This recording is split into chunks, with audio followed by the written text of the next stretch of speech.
Hola, muy buenos días, amigos de Catholic Net Zenit. Nos encontramos hoy con la princesa Gloria von Thurn und Taxis de Alemania. Muchas gracias por recibirnos, princesa, o Gloria, que así se ha presentado con nosotros, con la simpleza de Gloria. Yo me llamo Marie Gloria. María Gloria, muy bien. ¿Nos podría contar un poco su testimonio de su relación con Dios? Porque ha sido muy... Yo voy a hablar en inglés. Sí. When I was young, I was lucky because my parents were Catholics. So I grew up in a Catholic house. We prayed in the morning, we prayed in the evening, we prayed in the lunchtime before eating or before eating in dinner. We went together to church on Sunday. So my life, I was very, very lucky to be embedded in the Catholic tradition. When I grew up, of course, like all the rebellious youngsters, I was a little bit rebelling against my parents, and I went a little bit away from the church, but not really, because I always felt that God loves me and Our Lady loves me. So I never abandoned the church, but not like today. I go to Mass every day because I receive so much help from Our Lady and from God that I want to say thank you. Okay. And my way to say thank you is to go to Mass every day.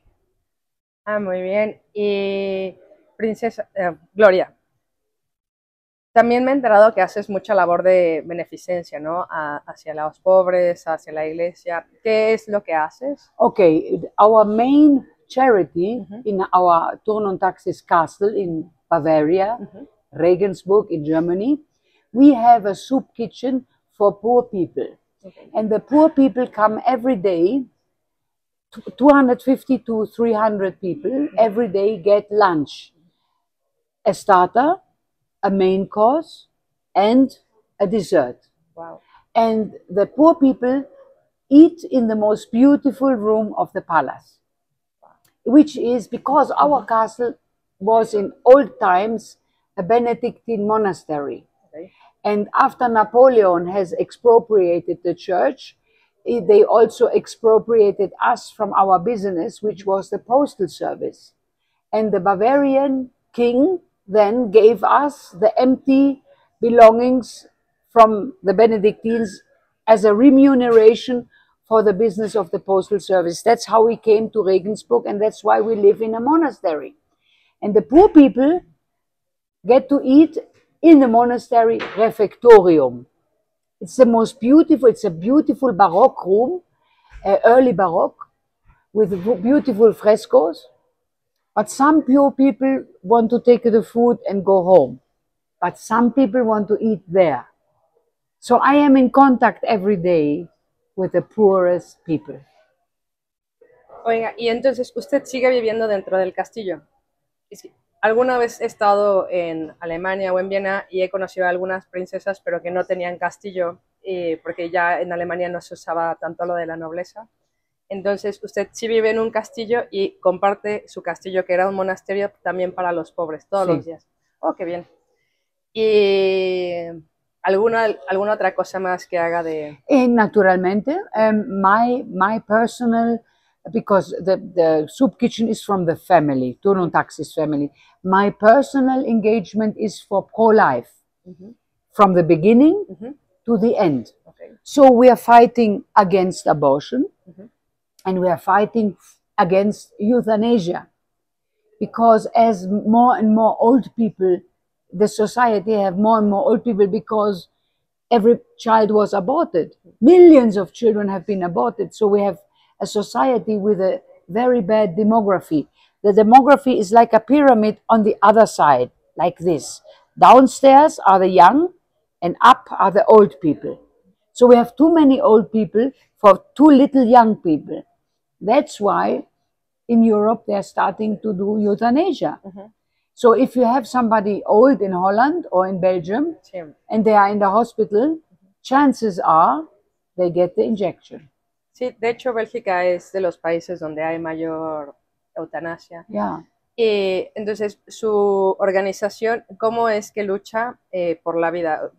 ¿Van con las leyes, van hacia el Parlamento o cómo No, the trabajan? most important task for the organization, which is called Ja zum Leben, yes for life, is to give education, make leaflets, make books, make movies, finance movies, and that's the most important, because mostly people don't know, because the government and the propaganda tells the mothers it is only a clump of cells, and if you don't think it's a human being that has hands and a mouth and laughing already, you think it's a clump of cells, then it's like cancer.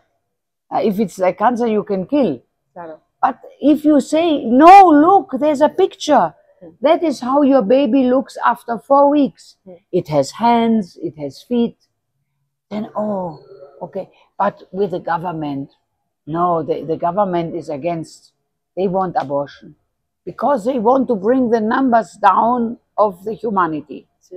De hecho, Alemania tiene un índice de natalidad de los más bajos de Europa, ¿no? Por eso dicen que traen muchos inmigrantes. The worst natality and reproduction rate is in Italy, but also Germany is far below that we can maintain our numbers. We are below. So the problem in the future will be underpopulation, not overpopulation. But what I understand is that the ideologue, the elites, they want the earth with less people.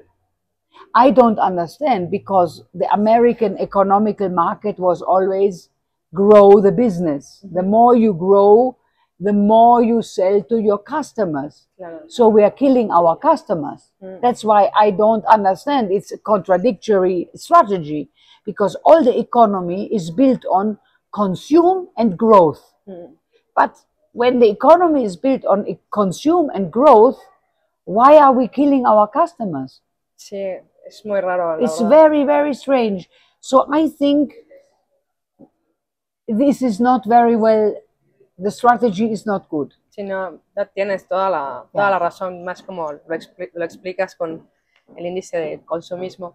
¿Y qué podrías decirnos de lo que has visto ahora de México? ¿Qué podrías decirnos ahora a los mexicanos con tu experiencia de Alemania? ¿Qué nos dejas? Also, what I saw in the various churches where I was in Mexico City, very beautiful. One of the oldest church, Maria de la Asunción, in a very poor area. All the church was full. The people have faith. The Mexican people have faith, and that's very important. And we have to pray all together so that the Mexican people can keep their churches, can keep their clergy, can keep their faith, because the elites or the people who are against the church are very strong. But I saw yesterday in Guadalupe, Basilica de Guadalupe, every hour there is mass, full. Not like this in Rome. You don't have mass every hour.